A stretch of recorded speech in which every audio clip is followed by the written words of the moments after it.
Vikings versus Titans, GMG pregame show. Let's win this game. 34-27.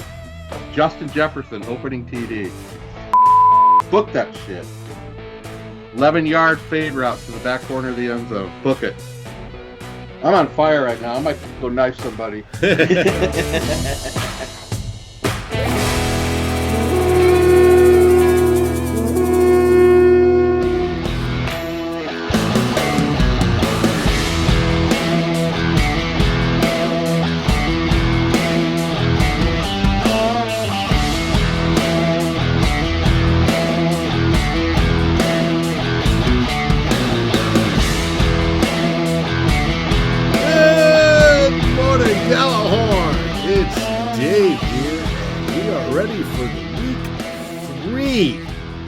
Pregame show where your Minnesota Vikings will host the Tennessee Titans. Ryan Tannehill and his squad comes into U.S. Bank Stadium with an absolutely roaring fake crowd played by an absolutely awful crowd noise sound man. There we go. That's how you really feel, Dave. Got that out early. Yeah. I knew it was going to hit the show sometime. To see if the Vikings can recover from their 0-2 start. The Titans are 2-0, but both of their games were relatively close. Now, the question is how we do this week. But before that, I'd like to say hello to, on my right, Mr. Rhino. I should say on my video left. Mr. Rhino is dealing with some video card issues, and that's the occasional flickering. He will endeavor to get that fixed. How you doing, Rhino? To quote the great philosopher Norm Peterson, it's a dog-eat-dog world. I'm wearing milk-bone underwear today, boys. Cool. And on my viewers' right is the one, the only, Mr. Drewster. Mr. Pessimistic. Mr. Realistic. I didn't mean to laugh over your intro, but when you're trying to do this intro of all positiveness, it's like, holy shit. And Rhino, that flickering you got going, what do you got, the Dom Capers 1000? What the kind of computer is that? What do you got going on? I don't know. It's supposed to be a pretty good computer, but apparently it's like everything else I got right now, and it's all going to hell. So, how are you guys doing? Yeah! Week 3 is here. Week 3. As usual, we start the show getting Rhino's thoughts because Dave gave his thoughts on In the Raw last Sunday. I gave my thoughts on In the Raw last Sunday. The only person we haven't heard from is the Rhino Stone Cowboy. So hit us up with your game synopsis and game summary. You're on! I'm still looking for that silver lining from last week, which I don't think there is one. I mean, we were hoping week 1 was an aberration, but honestly, I think we looked worse last week than we did the week before.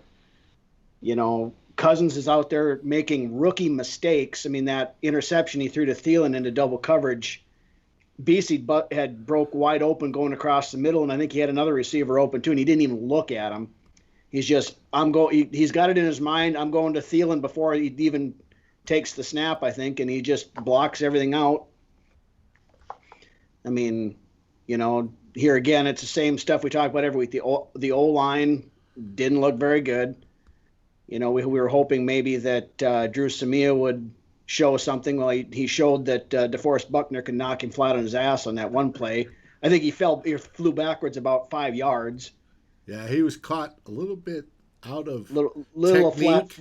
flat. He was a little high, and DeForest Buckner got it. Is that how he was blocking? Was Buckner? I didn't know. Buckner's the one that knocked him backwards. Oh my God, that's a tough call when you have to block that dude. I mean, I'm not making excuses for him. No, I mean Buckner's legit, but yeah, he ate him for lunch, and his technique was bad.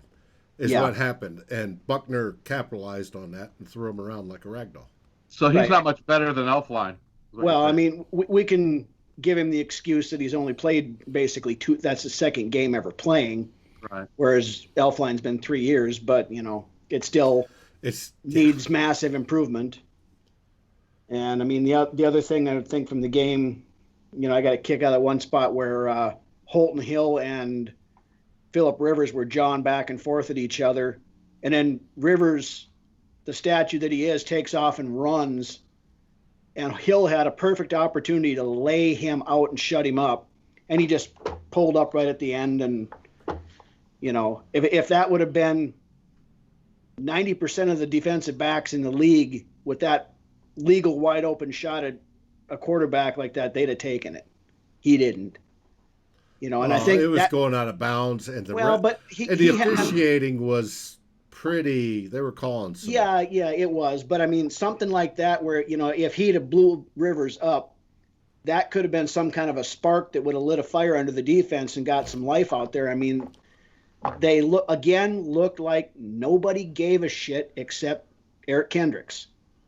You know, Barr's out now, so we got that to deal with and everything else. But, you know, there's just no fire, no urgency, no nothing out of this team the first 2 weeks. And we got to find something to light that fire this week, or it's going to be even worse. Come on, baby, light my fire. You knew it was coming. Oh, of course.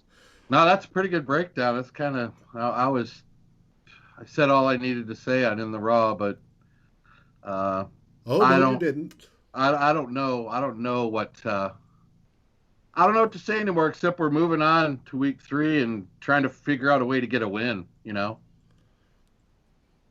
it's really bad. Yeah, I mean, now. that's really all you can say. I mean, you know, looking back at some, you know, these first, and granted it's 2 weeks, it's, you know, there's 14 more games to go, but, you know, I honestly don't remember seeing the entire team being this lifeless, right?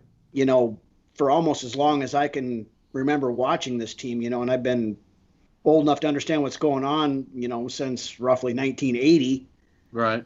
You know, the only thing maybe close would have been a few, you know, some of the games during the Steckel year, but, you know, even, you know, 08 and 10 and a few of these other years where we've ended up with bad years, at least there was something you could take from most of the games and say, hey, you know, here's one good thing that we can maybe at least build off. Sure. I have yet to see that in the first 2 weeks of the season. Yeah. Anything. Concerning sure. To say the least. I mean, there's losing football games, and then there's being out of each game by halftime. That's really concerning. Well, what did I see? It was like 35-3 or something like that. We've been outscored in the second quarter this year. I wouldn't doubt it.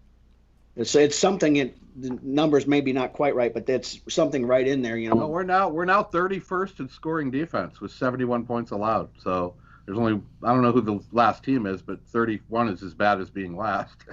Yeah, it's probably Atlanta. They tend to put up a lot of points and give up a lot of points. And Atlanta blew that huge lead again, so that it's probably them. You know.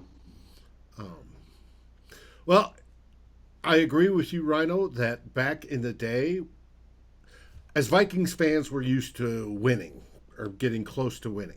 You know, throughout most of our lifetimes, they've always been close and they've been competitive. There's been a handful of years when they've been bad. But each of those bad years, we had something to look forward to. You know, what new guy or young guy, what can we build upon, stuff like that.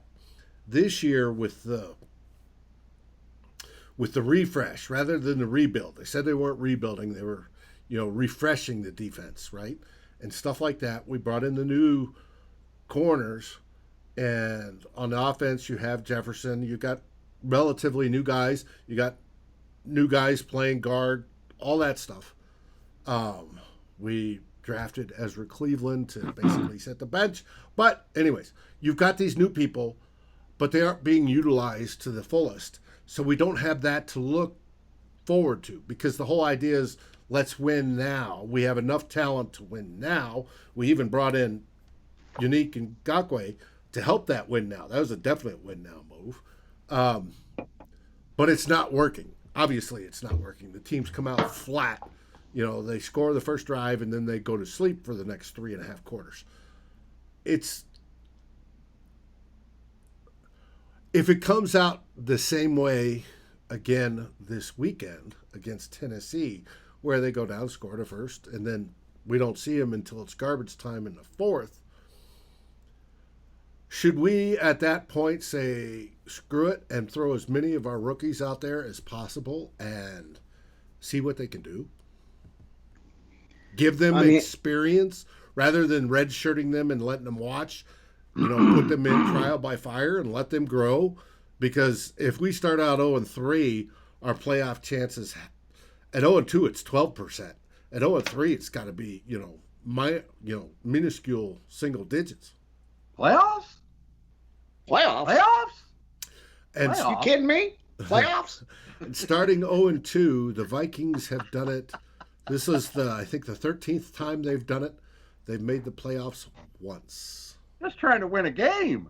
Playoffs? Well, I mean, and that's just it. If we're not, no, you asked Rhino. Rhino, go ahead and answer that. I want to hear your take on that. No, I think you're absolutely right on that, Dave. I mean, if we go 0-3, we can pretty much safely say that even with the expanded playoffs, the one extra team getting in this year, I don't think that we got a shot to. Even if we do make we did somehow or another make the playoffs, we're not going anywhere, I don't think. So I think that's the time when you give these guys like Ezra Cleveland, like Lynch, like DJ Wanham, like Troy Dye, all these. I mean, Dye's going to probably get some work anyway because of Barr being out, but these rookie corners, everybody, basically give them this year to learn. I mean, there's a lot to be, you can learn a lot of stuff in practice and game film and all this other stuff, but there's a lot to be said, for the actual experience and learning how to play. I mean, we've seen it time and time again. Somebody lights it up in practice and then they get into a game and it looks like a deer in the headlights. They don't know what the hell they're doing. These guys can learn that stuff if we're basically in a lost season.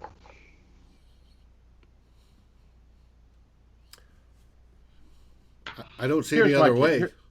Here's my take on it. I won't speak about the roster first off, because once you make that move to just go ahead and say, all right, rookies are playing, we concede and wave the white flag, what you're doing is you're opening the door for the coaching regime to stay around another year. That's what you're doing. So, I mean, I want the rookies to get their chance too, but then Zimmer has the scapegoat of saying, hey, I had to play all these rookies. The season's over. I conceded. I get another year. So I don't know about all that. Here's what I'll say about this game this weekend. Well, they might get Here's that how I feel about it. That's true. Here's how I feel about this game versus Tennessee this weekend.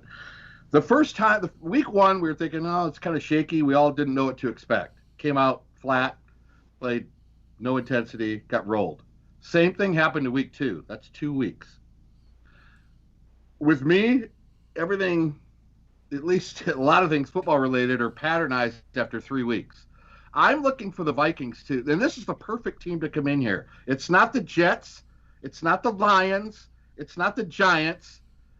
It's a 2-0 team, Tennessee. Granted, it's kind of a soft 2-0 because they beat the Broncos by 2 and they beat Jacksonville by 3, so they're not running people out of the stadium. But still, they're 2-0. They're a very physical, punchy-in-the-mouth team. They'll bring Henry at you. They bring a really physical offensive line at you. They are a Vrabel coach team, which means they're very physical. This is a perfect team to come in and test the Vikings at week 3 for what I want to see. Perfect team, because if it is the Lions or somebody that we might, you might just say, well, it's the competition. This is the perfect team to have to come in here, because if they lose this game and get beat down 45-10 or something, or 38-7, and they look terrible in it, that's 3 weeks in a row, then it's over. For me, I'm gonna give them this weekend to see if Zimmer and staff can light a fire, see if they can get people motivated, see if they can bounce back. Looking at the numbers, like I said, Tennessee's no juggernaut. The Vikings can win this game, but I want to see what kind of personality they're going to bring out to week 3. And it's going to, by halftime, I think we're going to know if they've mailed it in or if they had a change of heart and they're really trying to, pull it together. If they lose to Tennessee 20-17, the last second field goal, I mean, that will at least mean something. Even though it doesn't, we'd be 0-3. But still, if we get boat raced, it's done for me. But I am giving it this weekend, and I think Tennessee's the perfect team to come in here and do it. They give up over 400 yards a game. We can move the ball on the ground against them. They give up, 140 yards a game on the ground. Their numbers don't jump off the sheet at you. The Vikings' numbers are terrible, but Tennessee's aren't really. Tennessee's are mid to bottom, too.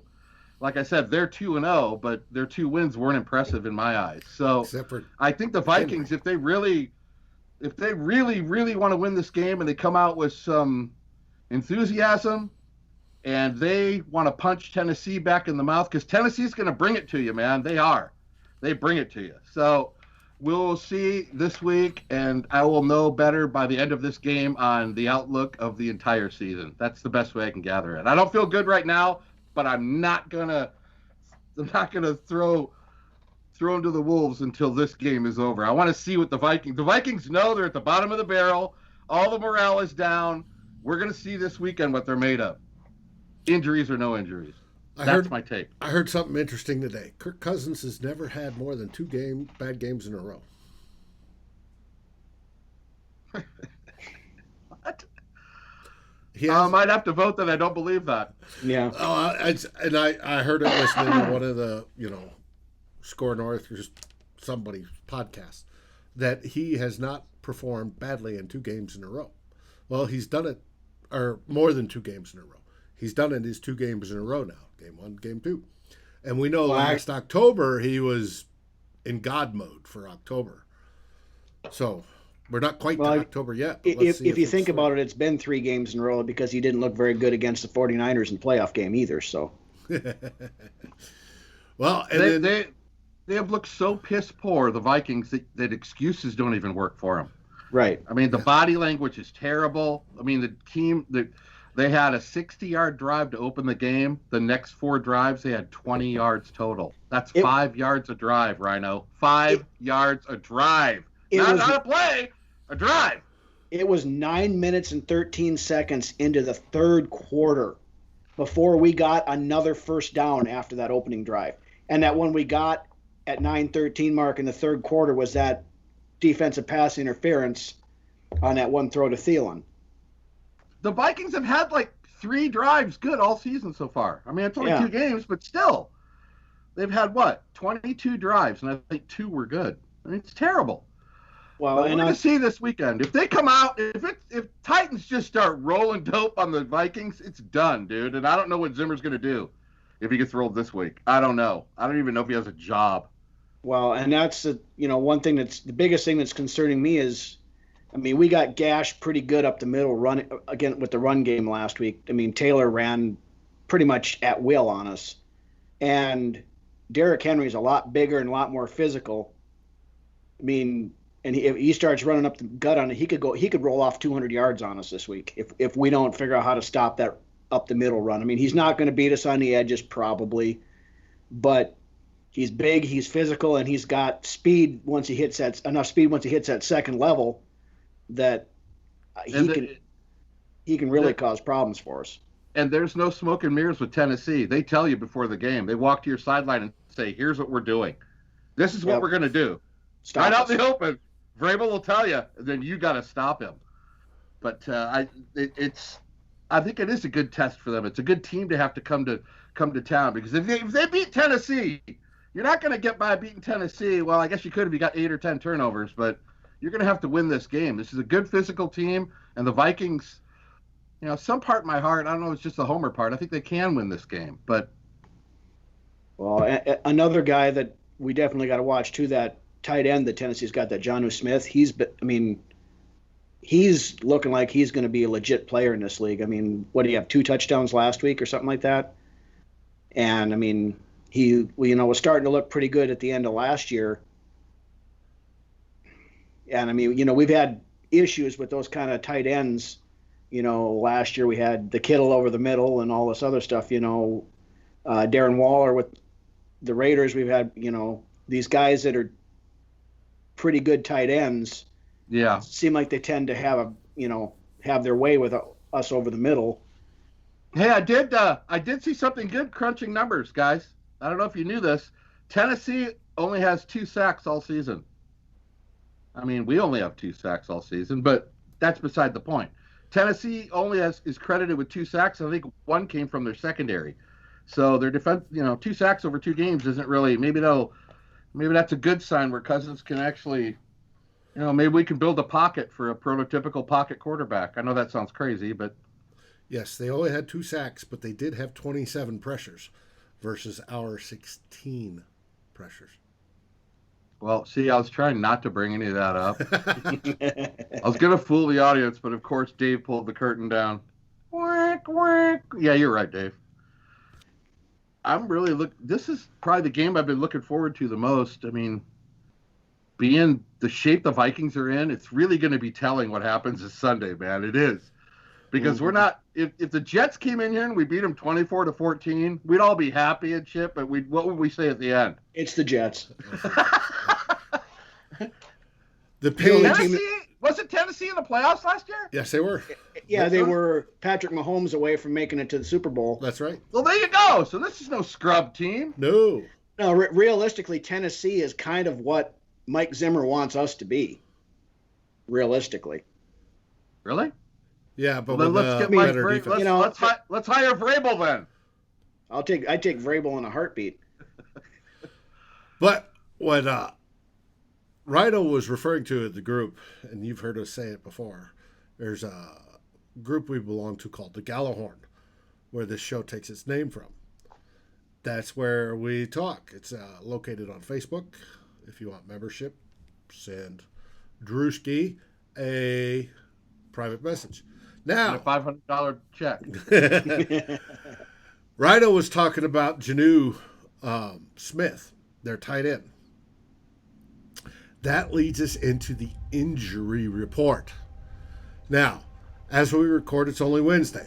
Before the show comes out Saturday, I'll have the final Friday injury report. But as of Wednesday, Jonnu Smith did not play due to an ankle injury. Do you know who the tight end number 2 is, who's doing well on the Tennessee Titans, Rhino? Yeah, he's one of our old tight ends. I forget which one it is, though. That's right, MyCole Pruitt. MyCole Pruitt, yep. And he's having a good season so far. Of course. Yeah. Anybody that we let go has a good season someplace else. just kind of how it works. Other than that, I mean, they're banged up, but there's nothing. Missing any offensive linemen? Have they got any offensive linemen that are hurt? I don't have the they've report got in front of me. D. Kelly's out with an illness. Probably got a stomach bug today. He's questionable. He'll probably be fine. So he'll probably be fine by Sunday. Yeah. They have M. Butler. Who's that? That is Malcolm Butler, cornerback. Starting cornerback. Butler's a decent cornerback. I mean, he was with the Patriots. That was the. Yeah. He's questionable with quadricep injury. That could be somewhat telling. He's probably their best corner. Chris Probably. Jackson, another rotational. Chris Jackson, rotational corner. He's out with a hamstring, questionable. Is there anybody on the Vikings list that's been ruled out besides Barr? Well, we got Elfline. Well, yeah, Barr and they're both on IR. Yeah, so yeah, they're done. Okay. Now, for the Vikings, as of Wednesday, Cameron Dantzler still did not practice due to that rib injury.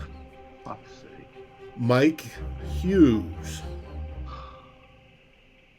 did not practice. Chad Beebe Part 2, yeah. Did not practice due to a neck injury.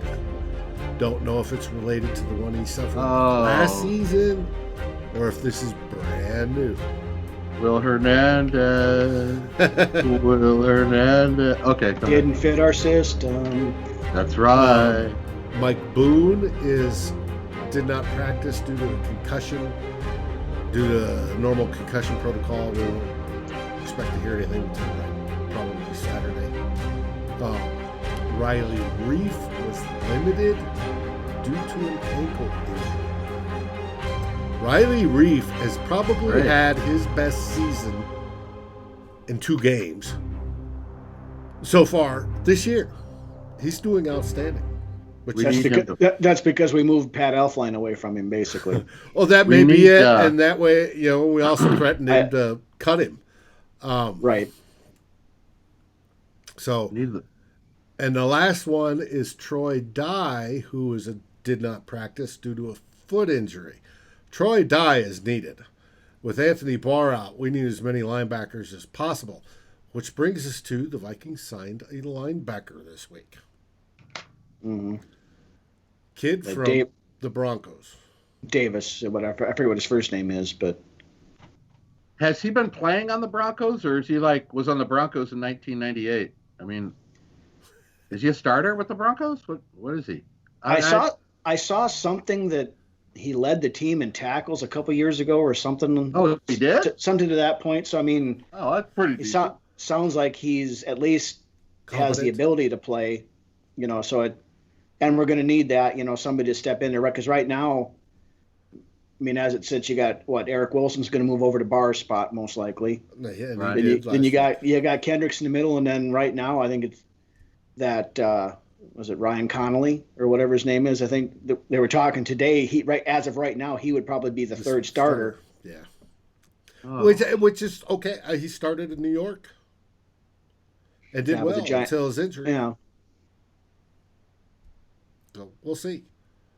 I mean, at this point, it's kind of a horse apiece, whoever's in there, because, I mean, it's not like anybody other than Kendricks has lit the world on fire anyway to start the season. Sure. I totally agree with that statement. Now with Hughes, if Hughes doesn't play and Dantzler doesn't play, that throws a wrench into the corners. Basically, you're going to have Holton Hill and Chris Boyd probably start, or Gladney starting. You have Gladney and Hill start, and Boyd is the third one. It'd be your nickel corner, yeah. And who's that guy for Tennessee? That super wideout they have? What's his name? AJ Brown, I think it is. AJ Brown, yeah. Fuck, we got him on your fantasy team. You don't want to throw him in the lineup. They've got Corey Davis. He's been playing pretty decent too. He's got like 10, 12 catches this year, I know. But just looking at the numbers from earlier, like we're talking about Jonnu Smith, if he plays, so far this year he's got 3 touchdowns, the longest is 63 yards. So he can definitely break it open and get going. He's averaging 15 yards a catch. Well, you know what? We're all in agreement. The first way you beat Tennessee is you make Tannehill beat you. Yeah. If you're giving Henry 12, 15 yards a pop, you're not only not going to win the game, you're going to get your ass whipped. So Speaking of which, Henry's still going to get over 100. I mean, I'm pretty safe to say, but hopefully it would be one of those soft hundreds that don't hurt you, and Tannehill will still have to beat us.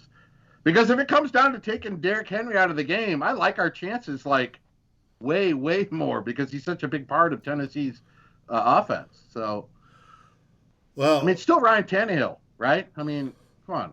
Yeah. Well, he was number one quarterback last year. Ryan Tannehill. Well, when your running back's tearing the asshole out of people, it's easy to be a quarterback, dude. It is. Well, yeah, but I mean, he was completing the passes and making those and doing everything else. Now, Ryan Tannehill made a big difference when he got away from the dumpster fire that's Adam Gase and got to a real team. Now, good knowledge, Rhinoceros. There's been some breakdown of last week's film and how the Colts ran on us. If they ran up the middle, they got 5 yards apiece, and they had they didn't have Henry running the ball. Right. So Taylor's no slouch, but he's no Derrick Henry. So I expect Derrick Henry to have a good day. So I got a question for you guys on that aspect. Okay, now, we're looking at, we're bringing in these other linebackers and all this stuff, and granted, it's needed. But why haven't we given somebody like Snacks Harrison a call to bring in to play nose tackle for us? There's a couple of guys out there. He's probably the most notable of the group, but and he's not the player he once was, but he's still a better run stuffer than anybody we got that we're putting in the middle right now. I mean, I know our cap situation is not the greatest either, but he's sitting at home on his couch. I'm guessing you could probably get him for vet minimum or not much above that. So I mean, over $1 million. Yeah. Yeah. I mean, I don't know. I don't know. Maybe the Vikings just feel that at this point, what difference is it going to make? I don't mean to sound like I'm not giving. Too, but but it also seems like for some reason that Zimmer's got a real man crush type thing on Shamar Stephen too, which I don't understand. Well, he's always talked well of Snacks Harrison. Yeah, that's one of those guys that he liked. Yeah, we played against him, twice a year for the last couple of years that he was in Detroit. So we've seen firsthand, what he's capable of. But I have no idea how personnel-wise where the Vikings are going. They make moves that don't necessarily make sense. That's what it comes down to.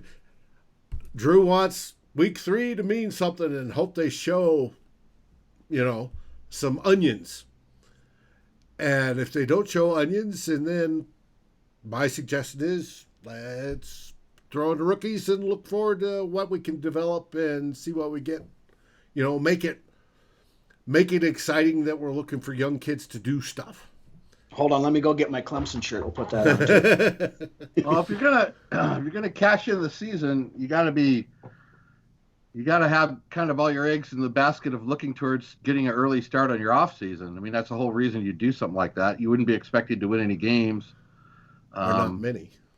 Right. Not many. So you'd have to be looking at what you're going to do for the off season. And I don't know. Do you really want to build your new fireplace with the bricks you just knocked out of the wall, or do you want to start with new ones? I don't know. That's.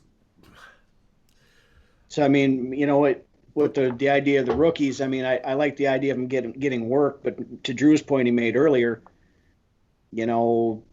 does that not happen until we hit week 8 or 9 and we're 2-6 or 1-7 or whatever, and the Wilfs decide enough is enough and Zimmer's shown the door.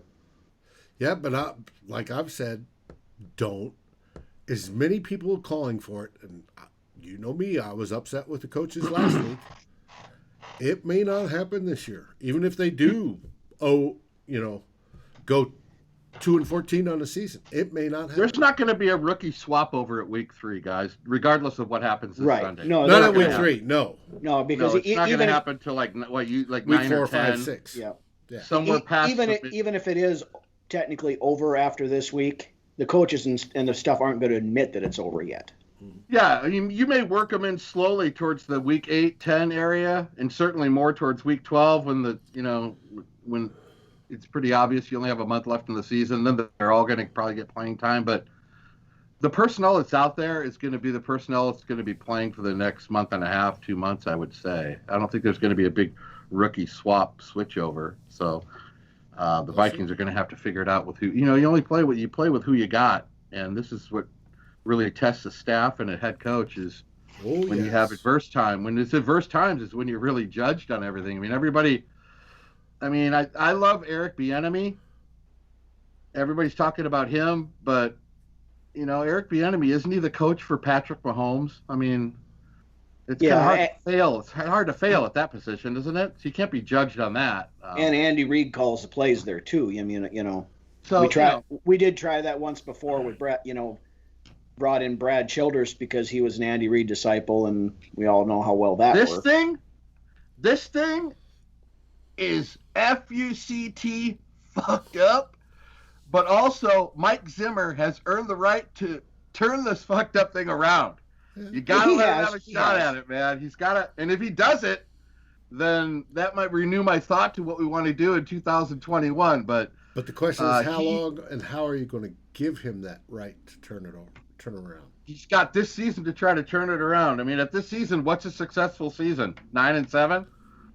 Is it 9-7, or is it a bunch of young guys that look good for next year? This is not a playoff team, so we're not going to make the playoffs. No. So let's just stop talking about that. If we could turn it around and get to 500, at this point in time, I'd take that. You got to get to the point when you're looking at a future head coach, all of us, even though we're not choosing the coach, by the end of the season, we'll all have one of these shows and we'll agree that, that was a piss poor team and Zimmer still got 9 wins out of them. That's how you look at it. If you can get 9 wins out of a team that played like this the first 2 weeks and you're working a slight miracle. But he's got the opportunity to switch it around. He may have messed it up, but we're going to see. He's got 6 years under his belt. If this is his last hurrah, he's got to get it together and see if he can pull out a string of wins right here. Yeah, but the thing of it is, I mean, we've got enough talent on this team where it shouldn't be a piss-poor team. I mean, we all know, okay, the offensive line, we all know that. We're hurting in key spots. Yeah, but, I mean, we do have talent on this team. We're not, the cupboard's not bare of it. Granted, some of the guys are a little older and stuff like that, but there's still really no excuse for this team to look as bad as it has the first 2 I weeks agree. 100%. I agree with that statement. Well, there's excuse. I call it Kirk Cousins. But anyways, That's me. Well, or we don't expect you to blame Zimmer, Dave. Come on. And then we brought in Dom Capers to get the new some new fresh ideas on the defense. Which, I mean, I've got a new nickname for our defense now. Here it comes. Used to be the Zim Reapers and stuff. Now I call it the COVID-2 defense because our cornerbacks are always playing at least 6 yards off the wide receivers, so they're socially distancing. The ball carrier's getting 6 yards per carry at least before he gets tackled. So, we're being responsible about it, trying not to, transmit the virus and keep the pandemic going. So there is that. Let's wrap this up with a focus on the game against the Titans, because that's why we're recording. Rhino, last words. What do you think for this Sunday?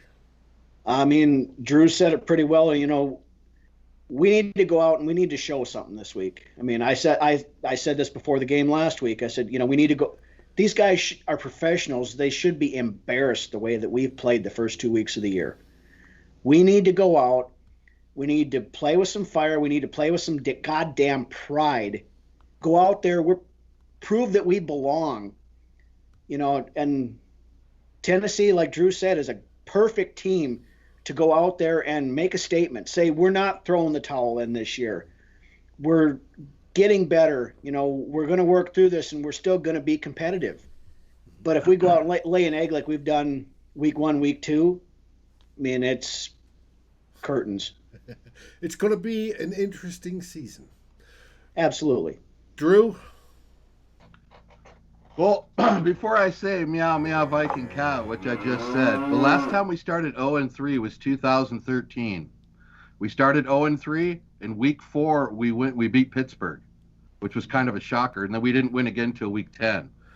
But that game, nobody thought we would win that game against Pittsburgh. We won 34-27. So I'm calling that for the Vikings score this week. We beat Tennessee 34-27. Wow. I'm giving Zimmer. I've given Zimmer this. I think Zimmer can. I think we're going to come out and play hard, and I think we win. In the end, I think we win this game, and then everybody can barrage me on, kick my ass on Sunday when I come back on the show with my head hung low. But that's what I'm calling for this week. I think we get it done.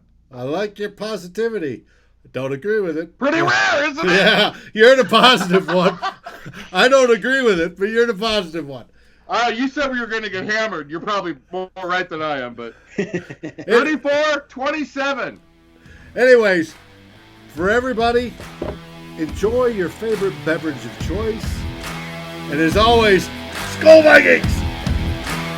Thank you for watching or listening. As always, if you like, subscribe, and ring the bell for notifications. And if you're listening to the podcast, please rate us on your favorite aggregator. Skol, everybody.